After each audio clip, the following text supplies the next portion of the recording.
Hello friends, this video on gender part 3 is brought to you by examfear.com. No more fear from exam. आगे बढ़ते हैं और देखते हैं एक फोर्थ कैटेगरी जेंडर की, वो है न्यूटर जेंडर। न्यूटर का क्या मतलब है? जो वर्ड न्यूटर है ये थोड़ा सिमिलर है न्यूट्रल के। न्यूट्रल मतलब जो ना इधर का ना उधर का, जो बीच का है, न्यूट्रल है, जो ना तो पॉजिटिव की तरफ है ना नेगेटिव की तरफ है, जो एकदम न्यूट्रल है, उसको कुछ मतलब नहीं है किसी से। तो this denotes something that is neither male nor female, मतलब ये ना तो मेल है ना ही फीमेल है। ठीक है, तो अब आप सोचेंगे कि न्यूटर जेंडर और कॉमन जेंडर कुछ एक सा लग रहा है क्या? वैसे दोनों बिल्कुल अलग हैं। कॉमन जेंडर जो है वो मेल को भी इंक्लूड करता है और फीमेल को भी। जैसे पेरेंट है, वो मेल पेरेंट भी हो सकता है, वो फीमेल पेरेंट भी हो सकता है। लेकिन न्यूटर जेंडर ऐसा है जो ना तो मेल होगा ना ही फीमेल होगा, वो मेल फीमेल में से कुछ होगा ही नहीं। ऐसी कौन सी चीज़ें होंगी? तो ये न्यूटर जेंडर जो है वो मोस्टली नॉन लिविंग चीज़ों के लिए होता है। जैसे मान लीजिए बिल्डिंग क्या है, मेल है कि फीमेल है? मेल बिल्डिंग फीमेल बिल्डिंग कभी सुना है क्या? नहीं। तो बिल्डिंग का कोई मेल फीमेल नहीं है, तो बिल्डिंग है न्यूटर जेंडर। सिटी कभी मेल फीमेल सुना है आपने? नहीं। तो सिटी क्या है? न्यूटर जेंडर है। अगर आप ये गौर करें तो building, city, pen, pencil, table, chair, ये सारे न्यूटर जेंडर में हैं और ये सारे नॉन लिविंग थिंग्स भी हैं। तो मोस्टली जितने भी नॉन लिविंग थिंग्स हैं वो सारे न्यूटर जेंडर में आते हैं। ठीक है, तो ये तो बड़ा सिंपल सा चीज़ है आपको याद रखने के लिए कि कुछ भी नॉन लिविंग चीज़ है तो मतलब उसका मेल फीमेल तो है नहीं, वो सारा न्यूटर जेंडर में आता है। और ऐसा होता है इंग्लिश ग्रामर में।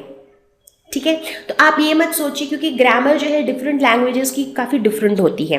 तो इंग्लिश ग्रामर में और हिंदी ग्रामर में सब कुछ जो है वो सेम नहीं जाएगा, क्योंकि हिंदी ग्रामर में शायद बहुत सारी ऐसी चीज़ें होती हैं जो नॉन लिविंग होती हैं बट स्टिल हम उसको फीमेल की तरह ट्रीट करते हैं। जब हम सेंटेंस लिखते हैं तो हम उसको फीमेल कंसिडर करते हैं। कोई ऐसी चीज़ें होती है जिसको हम सेंटेंस में मेल की तरह ट्रीट करते हैं, बट इंग्लिश ग्रामर में ऐसा कुछ नहीं होता है। अगर नॉन लिविंग ऑब्जेक्ट्स हैं तो उनका कोई जेंडर नहीं होता है, वो ना तो मेल होता है ना फीमेल होता है। और एग्जाम्पल लेते हैं, जैसे रिवर ना तो मेल है ना फीमेल है।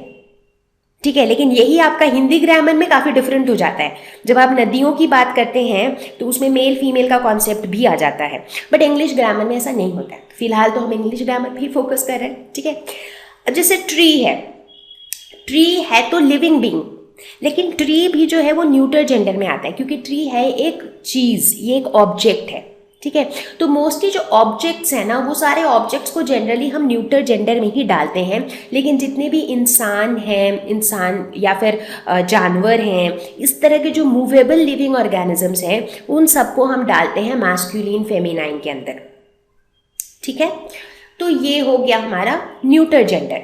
अब इस न्यूटर जेंडर में एक बहुत मज़ेदार चीज़ है, जैसे कभी कभी जो चीज़ें हैं, जो ऑब्जेक्ट्स हैं, उसको हम पर्सोनिफाई कर देते हैं। इसका क्या मतलब हुआ? मतलब चीज़ों को हम पर्सन की तरह ट्रीट करते हैं। किसी चीज़ को हम आप ऐसे यूँ समझ लीजिए कि एक चीज़ को जो है एक चीज़, बट उस चीज़ को हम एक इंसान की तरह ट्रीट कर रहे हैं। ऐसा भी होता है। एग्जाम्पल लेते हैं, और जब भी ऐसा होता है, जब भी एक नॉन लिविंग ऑब्जेक्ट को हम एक पर्सन की तरह ट्रीट करते हैं, चूंकि उसको हमने पर्सन की तरह ट्रीट किया तो साथ साथ उसमें एक जेंडर लग जाता है। तो जब भी हम एक नॉन लिविंग ऑब्जेक्ट को पर्सोनिफाई करेंगे तब वो या तो मैस्कुलिन जेंडर होगा, नहीं तो फेमिनाइन जेंडर होगा। तो ये बहुत इंपॉर्टेंट बात है और बहुत इंटरेस्टिंग बात भी है। तो एग्जाम्पल देखिए, the nature protects her children. तो यहाँ पे जो नेचर है वो क्या है? नेचर तो मतलब एक चीज़ ही है तो नाउन, बट ये एक चीज़ है, एक एब्स्ट्रैक्ट नाउन है बोल सकते हैं हम। तो नेचर ना तो मेल में आता है ना ही फीमेल में आता है। लेकिन जब हमने ये सेंटेंस लिखा है, हमने क्या यूज़ किया है? हमने हर यूज़ किया है, जिससे ये पता चल रहा है कि हमने नेचर को फीमेल की तरह यूज़ किया है, नेचर को हमने फेमिनाइन जेंडर में डाल दिया है। बट ऐसा हमने क्यों किया?